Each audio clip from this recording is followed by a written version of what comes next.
дано Васко да го е снимал, защото аз само това не снимам. И после ме параноя.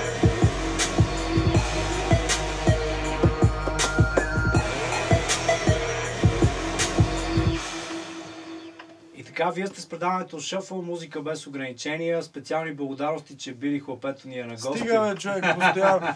Значи Били Хлапето, много добре албума му, бе, стига сега. Добре, Били, ако не искаш да говорим за албума ти и за тебе, само нека да Не, отбележа. просто искам един вид, нали, ево, много бахте услугата ми направи, че дойде, в смисъл, извинявай, нали. Не, за мен наистина е важно, а и знам, че покрай албума имаш доста ангажименти и затова наблягам на това нещо. Само нека да отбележа, преди да продължим разговора, че това парче Aura Control, което чухме с Lexus, звуча жестоко наживо, с Косио Ангелов на китара, Весо Алгоридим на клавири и на синтезатори и Васето Вутев на барабани от D2, който смаза. Страшно добич. Добре, Били, нека те питам за малко по-различни неща извън албума. Ти си част от, може би, най-конкурентния жанр в българската музика, хип-хоп, поп. Какво ти е мнението за нещата, които излизат в момента и какво ти харесва на тебе и какво... Себе тая, брат. В смисъл такъв... много грубо звучи буквално, нали, много, то сега какъв се прави, ама в крайна сметка съм впечатлявал съм се прекалено много, възмущавал съм се прекалено много. Съм ги оставил да си правят каквото си искат, в смисъл аз не съм човека, който ще каже какво да правят, но има още много качествени неща, които се случват. Има такива млади рапърчета, попърчета и каквото се сетиш още, които бутат в момента, опитват се да се наложат, опитват, нали, то големия музикален бизнес, но нали, опитват се да гонят някакво ниво, което е много добре, човек. В смисъл, не може да искаш нещо да стане като хората, ако ти самия не го желаеш и не го чувстваш, разбираш. Иначе има готини парчета, има и такива, които не са чак толкова готини, да, като навсякъде, човек. Но като цяло аз винаги гледам да правя по-различни неща, да правя неща, които принципно на мене биха ми се слушали, разбираш? Да. Във времето, в крайна сметка, защото аз лично себе си, ако не знам какъв човек щях да бъда, ако не можех да правя музика, разбираш? Просто не мога да го разбера това. Няма друг вариант. Аз щях да слушам сигурно някакви джазчета, сол музика и най-вероятно нямаше и да съм в България вече, но като цяло, да, радвам се, че имам любовта към музиката и тя я има към мене също. И нещата се случват, деца вика, одръки. Преди малко спомена, че вече мислиш за нови песни, за нови колаборации. Можеш ли да ни издадеш така с кого, примерно? Аз ти издадох с Димчо, да. излиза едно ново парче.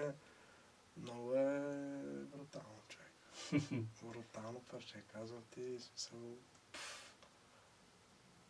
Ще се чуе. Димчо влиза такъв много яко. Такъв мама са, мама туса. С кой от трите вида да дигна градуса? Брутално, човек. То се е много от Диме. Добре, Били, доколкото аз си спомням, сега ти ще ме поправиш или може би ще кажеш, че не искаш да говориш за това. Ти, разбира се, освен че си хип-хоп изпълнител, си правиш сам повечето битове и музиката до голяма степен, разбира се, с помощта на Алгоридим и Влади. Но аз си спомням, че едно време ти правеше музика за, примерно, турски рапъри. Сега правиш ли още музика за някой друг, независимо дали в България или в чужбина? Да, правя. Смисъл, аз имам верчета доста извън България и се занимавам, да. Мисля, за мен е удоволствие да се прави музика, така че аз не я слагам българска, турска, немска, зимбабвийска, украинска и прочее, разбираш. В крайна сметка е хубаво да се правят готини парчета и не виждам нищо лошо да се разпространява това нещо, да се знае, че в България има хора, които, нали, по някакъв начин правят нещо, има ги примерно, в Турция работя с един от най-известните изпълнители. Не искам да му казвам името, да си правя реклама и прочее. Okay. Но има няколко бита, които съм му направил, които последствие вече тръгват да влизат в албума му.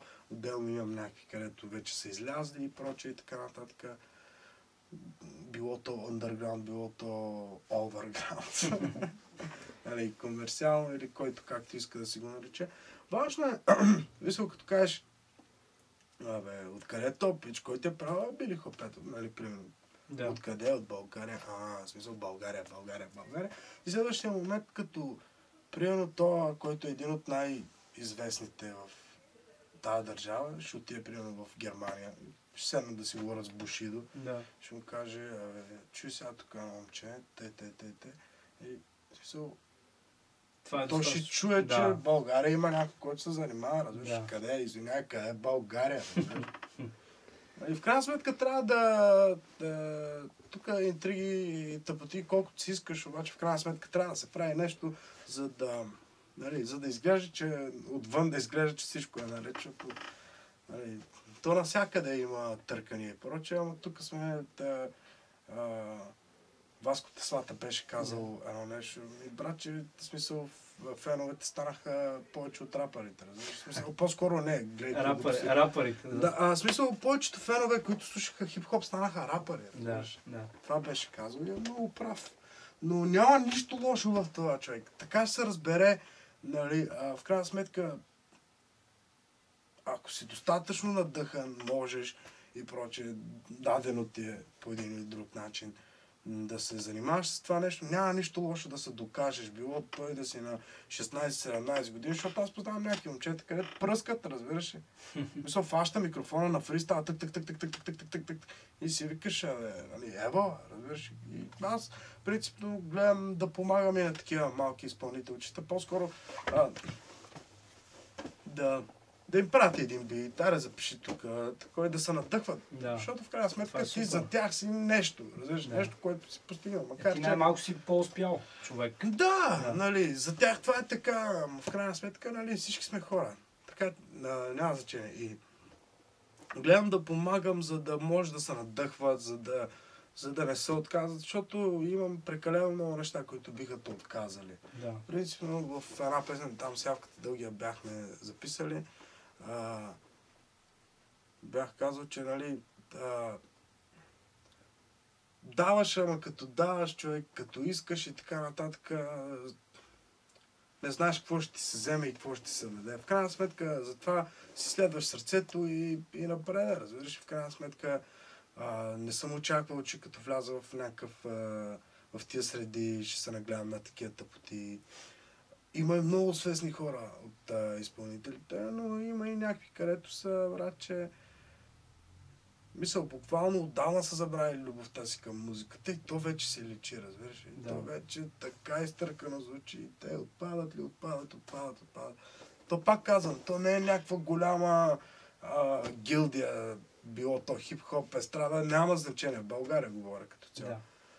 За мен е важно всичко да се прави. Каквото и да правиш, трябва да го правиш със сърце, с емоция, с чувства, да го искаш да го направиш това нещо, а не, взимай. Такова. Сега да видиш и аз мога, разбираш. И не, човек, първо си го правиш за себе си. Първо си го правиш за себе си. Разбрахте би. Ти слушаш много музика и доста американски хип-хоп изпълнители. Чаква, доста. В смисъл, от новите не ги слушам много, защото... Добре, един такъв пожелателен леко въпрос. С кого би ти си искал без значение откъде да направите обща песен фичеринг? С кой? Тимбалет много ясно, аз съм го казал милиони пъти. Но като се замисля, бих искал да направя, примерно, аз съм израснал също така с C-Block. Доктор Албан, брутален е, той също много голям. Защото това са хората, които по един или друг начин, в смисъл, те не са хип-хоп, те не са рап. По-скоро е такова като денс и така нататък, но в крайна сметка е нещо по-разчупено, по-раздвижено. И то се усеща в моята музика, че съм дете на това поколение, разбираш. Важно е да гърми човек, като влезе в клуба, няма значение какво се случва, да те цепи тиквата, разбираш, смисъл такъв, защото те са парчета на по 20 години, човек, и си пускаш и си така, разбираш, и си блок слушаш, доктор Албани и така нататък, и гледаш отдолу какво се случва, нали, музика и прочее и така нататък. И си викаш, нали, браво, аз смисъл за времето си. И сега има песни, които са много брутални. Примерно като го заговорихме за щатите, има доста изпълнители, които са много големи, човек. В момента, примерно, от новите Кендрик Ламар за мен. Да. Този е просто някакъв нереален извънземен тип, разбираш. То са много добър. У старите има доста, които все още ги бива, разбираш. Да. Big Daddy Kane, няма човек на земята, който да се занимава с музика и да не знае Big Daddy Kane. Да. Човек, милиони са нас, да. Рейпон, Wu-Tang Clan, всичките, OC групата. Много са, бе, човек. Много. Има Dilated People, човек, много са, разбираш, има някакви... Ето, виж си, че не слушаш малко музика. Където... Не, аз слушам стари парчета предимно. Да. Но от новите, пак казвам, по-скоро този, който е Кендрик Ламар, той е брутален. Пича, наистина заслужава си. Има още, примерно има един, който прилича много на тебе, Чет Фейкър. Той не е рапър, но... Ние му представихме негов албум преди 3 човек, този е много голям. Чет Фейкър. Супер, че го оценяваш, да. Чет Фейкър, The Weeknd, Frank Ocean. Слушам Михайла ме заребя с... Здрасти, аз съм Фил, вие слушате Шафъл, музика без ограничения. Разбрали се. Михайла ме заребя с някакви парчета на... Я чакай.